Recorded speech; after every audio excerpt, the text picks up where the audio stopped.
Teman-teman, ini adalah dasar hukum internasional, teman-teman, yang menjadi rujukan ya, yang berperan ya di dalam hak asasi manusia apapun itu bentuknya ya, dari gender, perekonomian gitu ya, dari status-status yang lainnya. Nah, ini bisa menjadi referensi teman-teman nanti dalam melaksanakan pekerjaannya.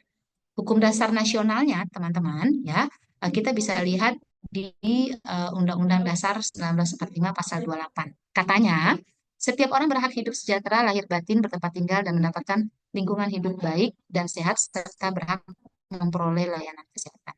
Nah, inilah dasarnya, makanya lahir Undang-Undang Kesehatan. Ya, kemudian Undang-Undang Nomor 39 masih relate, teman-teman, Pasal 42, katanya setiap warga negara yang berusia lanjut, cacat fisik, cacat mental, teman-teman. Mental ini banyak ya, teman-teman. Kalau di breakdown, memperoleh perawatan, berhak memperoleh perawatan, pendidikan, pelatihan, dan bantuan khusus atas biaya negara untuk menjamin kehidupan yang layak sesuai dengan martabat kemanusiaannya, meningkatkan rasa percaya diri dan kemampuan berpartisipasi dalam kehidupan bermasyarakat, berbangsa, dan bernegara. Selanjutnya, teman-teman, ini Undang-Undang Nomor 17 tahun 2003 tentang kesehatan, pasal 4 khususnya. Ya, dikatakan bahwa setiap orang berhak mendapatkan data ya, untuk mendapatkan data, kerahasiaan data, mendapatkan informasi kesehatan pribadi, hidup sehat secara fisik, jiwa, dan sosial. Kemudian mendapatkan informasi dan edukasi tentang kesehatan yang seimbang ya, dan bertanggung jawab. Mendapatkan pelayanan kesehatan yang aman, bermutu, terjangkau, agar dapat mewujudkan derajat kesehatan yang setinggi-tingginya. Katanya ya, teman-teman, mendapatkan lingkungan yang sehat bagi pencapaian derajat kesehatan. Di pasal 28 ayat 4, teman-teman, Undang-Undang Kesehatan juga menjamin penyediaan layanan kesehatan yang inklusif dan non-diskriminasi, ya, termasuk pada kelompok-kelompok rentan. Kelompok rentan ini siapa saja, teman-teman? Individu dengan status sosial ekonomi rendah, ya, masyarakat penyakit penyakit penyerta, ya, perempuan ya, termasuk sedang hamil dan menyusui, individu dengan disabilitas termasuk disabilitas mental, ya, artinya teman-teman dengan gangguan mental, ya. Terus kemudian masuk di sini individu yang tersisihkan secara sosial, agama, kepercayaan, ras, orientasi seksual, teman-teman. Saya garis bawahi. Orientasi seksual semacam gay, lesbi, katanya dilindungi nih, teman-teman. Ya, punya hak ya, sebagai manusia untuk hidup di negara ini, tetapi mereka terkucilkan. Kemudian identitas gender, ya, identitas gender, tapi memperbaiki status gendernya untuk kondisi untuk identitasnya ini tidak boleh, termasuk transgender. Makanya Lucinta Luna tidak diberi panggung di Indonesia, ya, karena memang tidak dilindungi di undang-undang. Sebelumnya secara kasat peraturan itu terlindungi, makanya ada, ya, tapi saat ini tidak. Kemudian penyakit serta status kewarganegaraannya, ya, teman-teman. Harusnya dasarnya undang-undang ini ya, biar nggak bikin bingung kita di lapangan dalam memberikan pelayanan.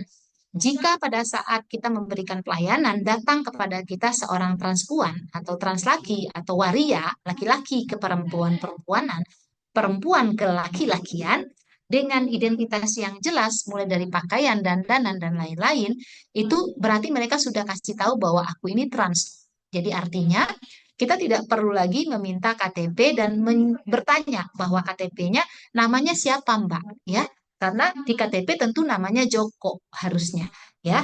Nah, Indonesia khususnya di sini tentu sudah harus mulai dari situ. Kalau kata undang-undang, kita di orang kesehatan khususnya itu agak susah ya secara birokrasi.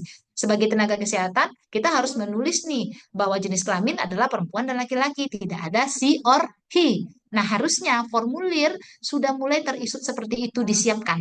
Kemudian ruang rawatannya sudah harus ada juga untuk mereka ini, karena katanya tanpa membedakan apa namanya, identitas gender, orientasi seksual gitu ya katanya. Ya karena mereka ada di lingkungan kita dan mereka sering terjudgment bahwa mereka adalah penyebar terjadinya penyakit-penyakit tertentu semacam HIV. ya, dan gangguan-gangguan penyakit seksual lainnya gitu. Nah, bagaimana caranya kita memberantas penyakit HIV yang saat ini masih sangat tinggi kalau pemberlakuan kita atau stigmanisasi atau diskriminasi kepada kelompok-kelompok tertentu ini itu tidak dilakukan oleh tenaga kesehatan.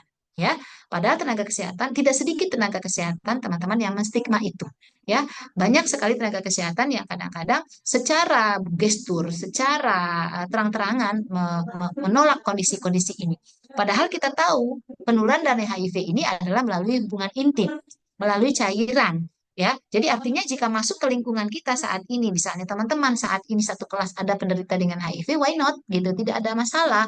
Kemudian nanti akan berkomunikasi, berkolaborasi, bekerja, asalkan teman-teman tidak berhubungan intim. Itu proses penularannya, teman-teman. Atau penyakit TB misalnya, atau penyakit-penyakit triple eliminasi yang lainnya misalnya, teman-teman. Gitu ya. Jadi khususnya pada mereka yang rentan, yang apa namanya, yang minoritas ini, ya. Kalau kita lihat penyebab kenapa mereka jadi begitu, itu eh, eh, multi persoalan ya. Ada yang memang karena status ekonomi, ada yang memang dari lahirnya memang begitu teman-teman gitu. Memang ada jenis hormon tertentu yang mengakibatkan mereka seperti itu gitu ya. Kayak si Lucinta Luna itu saat ini ya, it- mere- dia menangis gitu. Nah, dia tuh kalau tahu hidup akan begini gitu kan, mungkin aku akan kembali ke laki-laki saja gitu. Tetapi aku sudah sejauh ini, aku tidak menginginkan seperti ini dan bla bla gitu ya. Bahkan keluarga sendiri tidak menerima. Ya bagaimana kita di lingkungan atau instansi atau bidang-bidang lain yang memang secara hubungan tidak ini gitu ya, tidak tidak ada, kemudian birokrasi tidak mengatur dan lain-lain gitu. Nah, ini PR kita teman-teman. Stigma ya untuk menurunkan angka kejadian yang saat ini memang sama-sama coba kita turunkan ya. Bahkan di DKI sendiri mau mengeliminasi nih si HIV ini di tahun 2030 ya, bebas, DKI khususnya bebas dengan HIV.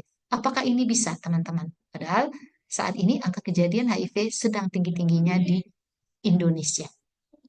Baik, teman-teman, sedikit tentang materi HAM dari kami, ya, simpulan dari beberapa teman-teman dari materi barangkali yang sudah disampaikan atau mungkin akan disampaikan. Apakah ada yang ingin ditanyakan? Kami persilahkan.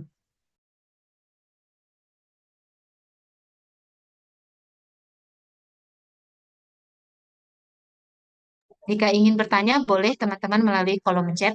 Saya izin 2 menit, mohon maaf.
Aduh, Baik, Ibu.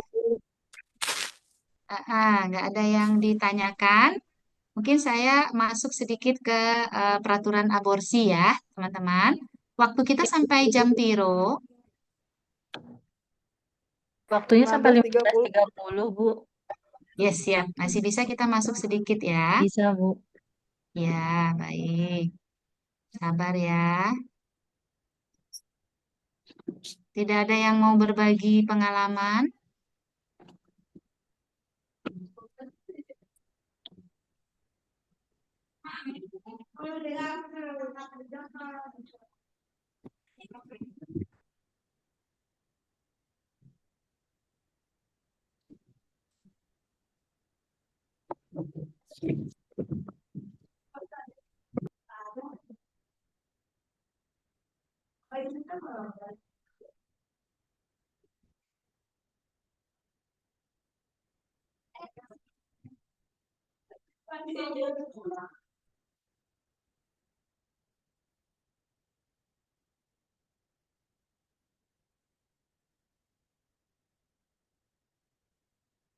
Baik, teman-teman.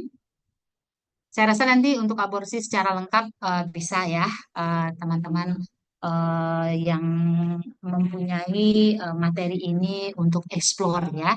Saya khusus kepada beberapa daftar peraturan yang berkaitan dengan si aborsi ini. Slide-nya terlihat, teman-teman? Terlihat, Bu. Terlihat, Bu. Terima kasih Terlihat, Bu. banyak reaksinya. Baik, kalau ini kecil banget, mohon maaf. Sebentar-sebentar, saya kembalikan ke asal.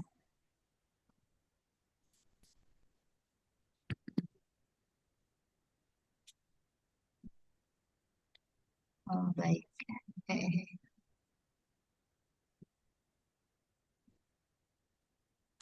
Sudah maksimal.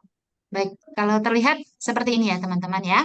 Baik, undang-undang atau peraturan yang berkaitan dengan aborsi itu sebenarnya banyak teman-teman. Tetapi saat ini memang ada beberapa peraturan yang sudah tidak berlaku. Tapi teman-teman wajib tahu. Jadi nanti bisa menjadi satu rujukan bagi teman-teman jika misalnya tertarik dengan aborsi atau pernah ada kasus aborsi atau pernah bla bla bla ya. Yang pertama adalah Undang-Undang Nomor 1 Tahun 1946, perubahan dengan Undang-Undang Nomor 1 pada tahun 2023 tentang Peraturan Hukum Pidana KUHP. Ya, jadi si KUHP ini di tahun 2023 terkhusus kepada apa namanya hukum pidana itu bisa teman-teman lihat di nomor 1 Undang-Undang KUHP tahun 2023. Kemudian Undang-Undang Nomor 36 Tahun 2009 boleh teman-teman masih membaca karena saat ini memang sudah ada peraturan di yang terbaru di Undang-Undang Kesehatan tentang aborsi ini di pasal 60 dan tentang ketentuan pidana si aborsi ini di pasal 470 sekian.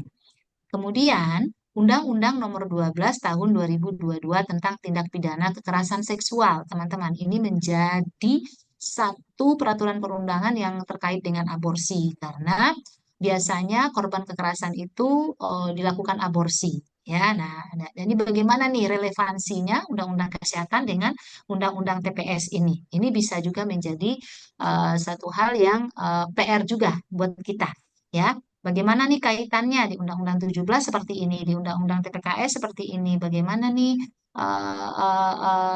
ya relevansinya lah, apakah tidak tumpang tindih dan lain-lain gitu ya teman-teman. Kemudian Undang-Undang Nomor 1 Tahun 2003 tentang Kitab Undang-Undang Hukum Pidana dan Perdata.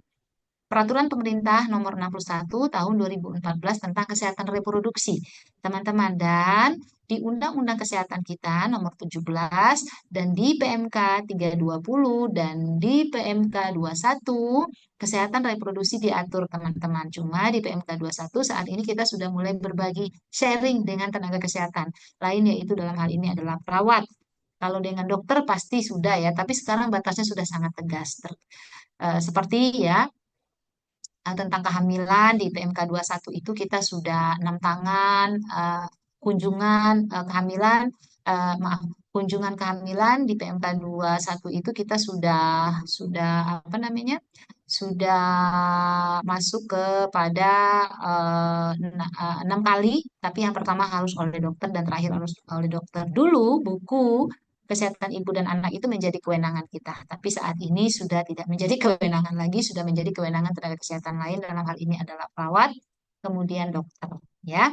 Terus kemudian Peraturan Menteri Kesehatan 2016 nomor 3 2016 tentang pelatihan dan penyelenggaraan aborsi atas indikasi kedaruratan medis dan kehamilan akibat pemerkosaan, ya.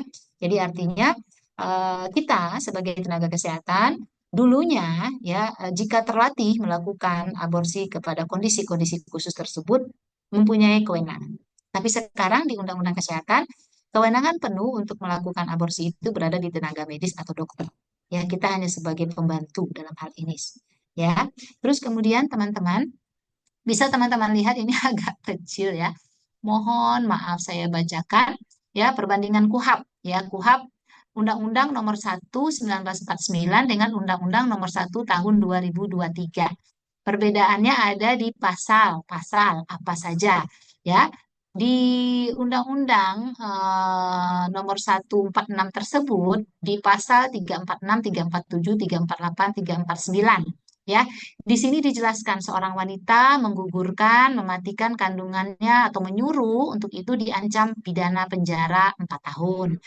Di 347, barang siapa sengaja menggugurkan, mematikan, tanpa persetujuan atau sesuai persetujuan diancam dengan penjara paling lama 12 tahun. Jika peraturan itu mengakibatkan matinya wanita tersebut dan diancam dengan pidana penjara paling lama 15 tahun. Di 348, barang siapa dengan sengaja menggugurkan atau mematikan kandungan seorang wanita dengan persetujuan diancam dengan pidana. Ini kita tenaga kesehatan. Jika perbuatan itu mengakibatkan matinya wanita tersebut diancam paling lama 7 tahun. Ya, 349 seorang dokter, di garis bawahi ya teman-teman, bidan dan juru eh, obat lainnya membantu farmasi, apoteker gitu ya, melakukan kejahatan di 346, 347, 348 itu akan dipidana ya dengan ketentuan pasal ditambah dengan sepertiga dan dapat dicabut haknya sebagai tenaga kesehatan, tenaga medis di dalam menjalankan kegiatannya. Kemudian, teman-teman, di Undang-Undang Nomor 1 Tahun 2023 ya tentang Kitab Undang-Undang Hukum Perdata 463, 464, 465, 251 itu semakin berat, teman-teman. Ini karena kecil nanti melalui sipen saya coba share ya. Nah, di pasal 31 di Undang-Undang Nomor 61 tahun 2014 tentang kesehatan reproduksi yang saya sampaikan tadi ya. Pasal 31 mengatakan tindakan aborsi hanya dapat dilakukan berdasarkan indikasi kedaruratan medis dan kehamilan akibat pemerkosaan, kemudian tindakan aborsi di akibat pemerkosaan tersebut. Nah, dikatakan di ayat 1 bahwa hanya dapat dilakukan apabila usia kehamilannya paling lama berusia 40 hari, dihitung sejak hari pertama haid terakhir. Ya, kalau sudah 40 hari, 40 hari sekarang kan 12 minggu. 40 hari ini berapa minggu ini? Gitu ya, teman-teman. Nah, kalau peraturan sekarang kan 12 minggu. Kemudian pasal 32 indikasi kedaruratan medis, teman-teman. Ya, kehamilan yang mengancam nyawa ibu atau janin boleh dilakukan. Kehamilan yang mengancam nyawa kesehatan janin termasuk penderita penyakit genetik, sistemik dan lain-lain, cacat bawaan, disabilitas dan lain-lain ya atau tidak akan bisa hidup deh di luar kandungan. Nah, itu ditentukan di pasal 32 boleh untuk dilakukan aborsi oleh tenaga kesehatan yang ditunjuk. Penentuan adanya indikasi kedaruratan medis di pasal 32 ya dan sebagaimana dimaksud di ayat 1 tersangka tenaga kesehatan diketuai oleh dokter yang memiliki kompetensi, diketuai. Ya, artinya bisa kita melakukannya, tapi di undang-undang saat ini nomor 17 kita hanya membantu sifatnya. Ya, di pasal 33 penentuan atas indikasi eh, atas dilakukan kelayakan atau tidak layak abortus, timnya dibentuk oleh siapa saja, diketuai oleh siapa, dalam menentukan indikasi kedaruratan ditentukan oleh siapa, pemeriksaan yang standarnya bagaimana, berdasarkan hasil pemeriksaan sebagaimana dimaksud akan membuatkan surat keterangan kelayakan dilakukan aborsi. Itu di 61 ya. Nah, kalau di Permen nomor 3, teman-teman 2016 ya penyelenggaraan pelayanan atas indikasi kedaruratan itu diatur di pasal 12, pasal 16, pasal 17, pasal 20 dan pasal 22. Peraturan turunan dari Undang-Undang TPKS untuk aborsi, teman-teman, saat ini ya masih belum spesifikasi banget ya melindunginya. Jadi masih ada beberapa peluang-peluang yang mungkin bisa berakibat terhadap pihak-pihak tertentu memanfaatkan kondisi-kondisi aborsi ini. Nanti bisa teman-teman baca ya. Terus kemudian eh, apa namanya regulasinya misalnya di RPP tentang penegakan TPKS serta penanganan, perlindungan, pemulihan korban TPKS. Nah, perlu peraturan atau ayat-ayat yang mengatur korban pemerkosaan memerlukan tindakan khusus secepat tepat seperti tindakan aborsi yang aman, bertanggung jawab, dan memperhatikan situasi dan kondisi geografis Indonesia ya. SOP-nya kah itu atau turunannya kah itu penyediaan fasilitasnya kah itu ya penyediaan atau barangkali mulai dari visumnya kah itu harusnya itu diatur tapi di undang-undang tersebut tidak diatur. Kemudian di RPP Kesehatan Koordinasi Pemantauan Pelaksanaan Pencegahan dan Penanganan TPKS, tim koordinasi TPKS tingkat nasional, provinsi, kabupaten, kota, dan desa itu merupakan salah satu anggota tim kelayakan aborsi. Masuk katanya. Ya, kalau di undang-undang tadi kan cuma tim kesehatan saja. Nah, ini sampai ke desa itu dimasukkan. Eh, eh, bisa dimasuki oleh kondisi-kondisi ini ya. Dan berpeluang ya, karena eh, eh, lintas sektor sangat berperan di sini. Kemudian re, re- Perpres ini tentang kebijakan pemberantasan, mohon maaf, pemberantasan di TPKS ini. Ini menjadi peluang bagi kita bahwa turunan dari peraturan-peraturan tersebut sampai ke tingkat desa harus dibuat. Bagaimana sih penata laksanaannya terhadap korban pemerkosaan ya kepada siapapun itu. Ya, terus kemudian penyelenggaraan pelayanan terpadu perlindungan perempuan dan anak dari pusat ya peluangnya juga dibuat sebaiknya beberapa lembaga-lembaga dan saling keterkaitan lintas sektor ya tidak hanya di kesehatan saja tidak hanya di kepolisian saja ya masuk kepada perda-perda yang ada itu berpeluang untuk dibuat aturan dan turunan. Nah, tentang penyelenggaraan pendidikan, pelatihan terpadu bagi APH dan tenaga layanan pemerintah, tenaga dan lembaga-lembaga penyedia lainnya yang berbasis masyarakat. Nah, perlu diadakan beberapa pelatihan-pelatihan khusus ya untuk penanganan kasus korban pemerkosaan ini. Tentu saja bagaimana mereka membutuhkan aborsi sesegera mungkin gitu ya. Jadi memperluas atau memperlebar aturan-aturan untuk dilakukannya tindakan-tindakan aborsi aman ini. Teman-teman, karena slide-nya kecil-kecil, nanti barangkali saya akan share kepada Ibu Sipek. Mungkin untuk peraturan sampai di sini, apakah ada yang ingin ditanyakan, teman-teman? Saya stop share terlebih dahulu. Izin bertanya, Bu. Boleh, Mbak Revi, eh, boleh-boleh silakan, silakan Mbak Revi. Ayo. Tadi kan dijelaskan ya, Bu. Suara Mbak Revi agak Tadi hilang kan Ibu, dijelaskan ya, Bu, bisa ya? untuk korban Ya. kekerasan itu boleh dilakukan tindakan aborsi ya, Bu. Mm-mm. Itu apa namanya? Eh, jika paling lama usianya itu 40 hari dihitung Mm-mm. sejak dari haid pertama hari terakhir ya. Mm-mm. Kalau misalkan Terjadi usia pemerkosaan. kehamilannya itu dari 40 hari, apakah itu tetap boleh dilakukan aborsi, Bu? Mm-mm. Harusnya boleh, Mbak. karena dia korban. Misalnya korban ini adalah anak usia dini. Misalnya korban ini adalah disabilitas. Misalnya korban ini adalah perempuan, anak remaja atau wanita gitu ya, yang memang jika kehamilan ini dilanjutkan akan mengakibatkan efek jangka panjang baik terhadap si penderita maupun kepada si anak yang akan dilahirkannya. Jadi, jika kondisinya diakibatkan oleh karena korban, nah ini negara memfasilitasi untuk dilakukan aborsi. Yang tidak difasilitasi, yang dikatakan ilegal adalah jika kehamilan yang diakibatkan oleh karena hubungan alat suka sama suka atau kehamilan yang tidak diinginkan oleh karena asusila dan lain-lain. Tetapi batasnya mulai dari situ boleh dilakukan. Jika misalnya sudah lewat dan tidak mengancam nyawa dan disetujui dan boleh dan kondisi-kondisi lain boleh dilakukan. Mungkin Mbak Revi bisa baca Undang-Undang TPKS ya, kemudian peraturan aborsi yang ada di pasal 60. Kemudian jika misalnya di luar itu boleh dibaca pada ketentuan pidana di Undang-Undang 17. Demikian Mbak Revi.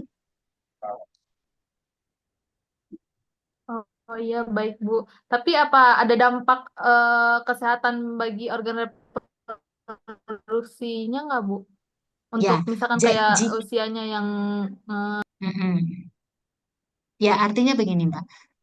Tentu melakukan tindakan aborsi ini tidak kalau misalnya sudah terjadi di atas usia itu berarti ada indikasi ya perspektif dari beberapa orang yang berpikir bahwa mungkin saja ingin mempertahankan ya mungkin saja karena situasi dan lain hal gitu sehingga dalam kondisi lewat dari kalau di Undang-Undang 17 12 minggu ya Mbak itu jadi ada keindikasi ingin mempertahankan. Jadi harapannya jika misalnya korban datang diperkosa, divisum, kemudian ada sperma dan kemudian akan hamil dilihat situasi atau mungkin terjadi dalam waktu yang sudah beberapa lama.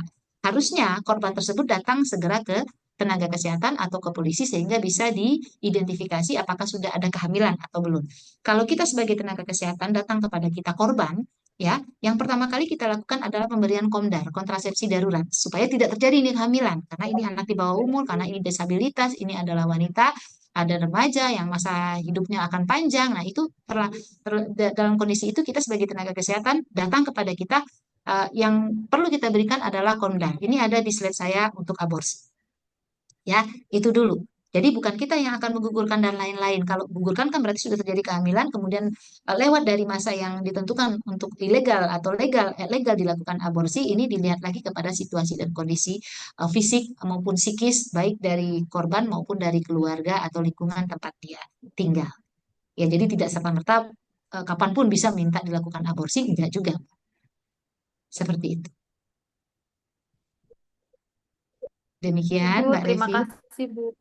Iya, sebagai tenaga kesehatan dalam hal ini bidan, ada korban yang datang ke kita mengaku diperkosa, tentu kita harus lapor dulu ke polisi. Kemudian posisi kita sebagai tenaga kesehatan saat ini merujukkah atau melaporkankah kepada pimpinan kita sehingga visumnya bisa dilakukan sesegera mungkin, gitu ya.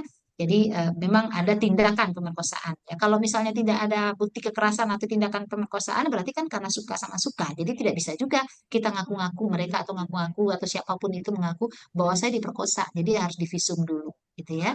Ada kekerasan ini di sini, jadi dilihat dulu. Demikian, Mbak. Ada Ya, lagi yang ingin baik ditanyakan? Ibu. Baik. Teman-teman, jika ada yang ingin ditanyakan, silakan di kolom chat atau mungkin melalui Ibu Sitpen. Saya mohon izin, saya keluarnya lebih cepat 15 menit dari waktu yang sudah dialokasikan. Apakah berkenan, teman-teman? Iya, Bu. Gak Iya, apa-apa Bu. Iya, baik. Ibu. Terima kasih banyak teman-teman. Saya mohon maaf karena ada satu dan lain hal yang waktunya bertepatan gitu. Jadi saya mohon izin untuk itu. Jika ada waktu yang lebih nanti akan saya tambahkan di situ. Baik, saya akhiri ya teman-teman. Terima kasih banyak atas apa namanya, atensinya. Teman-teman melalui Ibu Sipen, mungkin minggu depan kita akan kuis. Harapannya kuisis atau kuis apapun itu sehingga itu gambaran untuk ujian UTS nanti, gitu ya. Atau teman-teman mau bagaimana, silakan melalui Ibu Sipen jika misalnya negosiasinya alot dan teman-teman wani piro bercanda ya. Akan ada keringanan atau kemudahan gitu ya, asal sepakat tidak apa-apa, nanti akan coba kami fasilitasi. Baik, terima kasih banyak. Assalamualaikum warahmatullahi wabarakatuh. Saya izin pamit, teman-teman. Waalaikumsalam warahmatullahi Waalaikumsalam wabarakatuh. warahmatullahi Waalaikumsalam wabarakatuh. Terima kasih, Bu. warahmatullahi wabarakatuh. Makasih, Terima Ibu. kasih, Ibu. Terima kasih Ibu.